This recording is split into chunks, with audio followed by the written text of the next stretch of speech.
Kenyan startup scene is buzzing.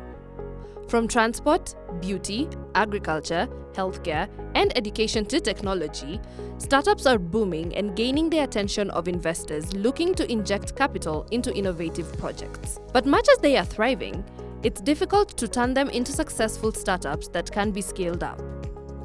However, Chumz, a saving and investment application designed to help people develop a saving culture, may just have found the magic potion. So Chumz, we define it as a goal-based savings and investment solution, which enables people to save based on their behavior, their spending behavior, or their lifestyle, and we allow people to save as low as 5 shillings. We went for CMA Capital Markets Authority license in 2022. As you know, if you have an app that is collecting money from the public, you need to be authorized, something that we did in 2022. Now we are clocking around 2 years. Since then, we have gotten over 200,000 users of the solution. The other interesting thing is, something we didn't expect is we're invited by other regulators in other markets, and largely because they're also looking for solutions that will allow something they call market deepening, essentially allowing the people to save and invest in their space as well. As you know, that will revitalize the investment space in the country. After 2 years in the market, Chumz is now seeking to establish dominance by expanding and reaching a larger market. One way it's doing this is through the Spark Accelerator program, which aims to grow and scale commercially viable businesses.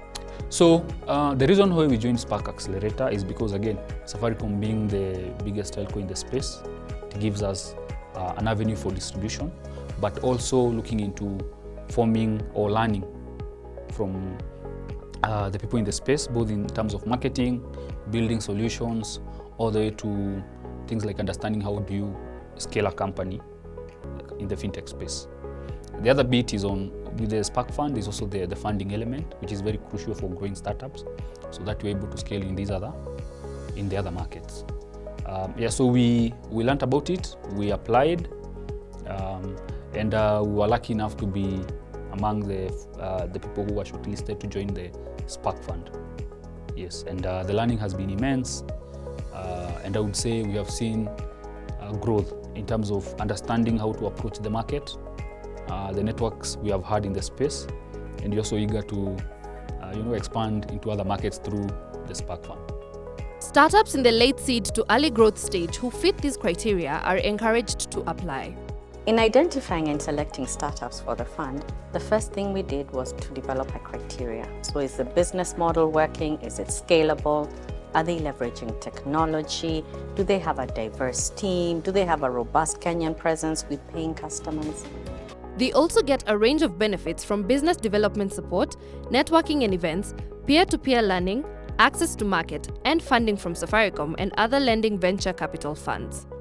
By being associated by big brands such as Safaricom or being in the Spark Fund, is also the element of trust, which is very crucial when you're dealing with fintech solutions. So that's also something we have gotten advantage of. And also the learnings we have had. The learnings are not things we pass directly to the users, but they also inform how we can enhance the solution to provide a better service to our end clients. Yeah, so the funding is still in the process. I think it's a journey, so it will be part of the final deliverables of being in that Spark Fund journey. And the idea is, right now as we speak, we have gotten authorization in 4 countries to set up our solution. So part of that fund will go into enabling us to have the soft launches in these countries, which are Uganda, Tanzania, Rwanda, and Botswana. While funding remains one of their biggest challenges, Samuel is inherently optimistic that the future of startups is set to be exciting and transformative, as opportunities for innovative and forward-thinking entrepreneurs are boundless. The other bit is on fundraising. I think fundraising for local entrepreneurs is not a walk in the park, as we have seen before. So for us as founders, we had to fork all our savings into the solution until a point where now it was essentially generating revenue to run the company. The future of startups in Kenya, I think it's a bright one. We are seeing more and more people opening the ideas that it's not a must they go the formal employment route. They can try and build their own solutions. The other bit is the fact that a lot of people who are now startup founders are now getting into senior management. And that's where now you get the cultural change, one of the biggest issues I've seen in our market is that most people who are still even in management spaces for most big companies don't understand how startups operate. So they see them either as competitors or something very foreign. But the moment you have people who have that culture or have that openness of working with startups, now the whole ecosystem changes, because you have the startups and you have now companies who have people who are willing to work with startups. And that mind shift is also what we need. The other big shift I see is that most of the local high net worth individuals or companies have now started looking into startups as vehicles you can invest in. And we have seen that one of our first investors is a local individual who, out of his own curiosity, has been very keen to understand how startups operate and invested in us. So through that now we are seeing now a bit of a cultural change or a mind shift in seeing startups as vehicles people can invest in. Brilliant ideas need financial and operational support to realize their potential.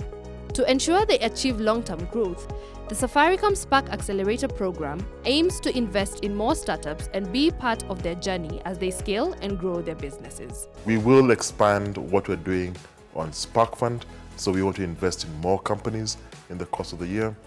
We'd like to see how we can expand our funding as part of a bigger venture strategy and play a much bigger role in developing the digital ecosystem in Kenya.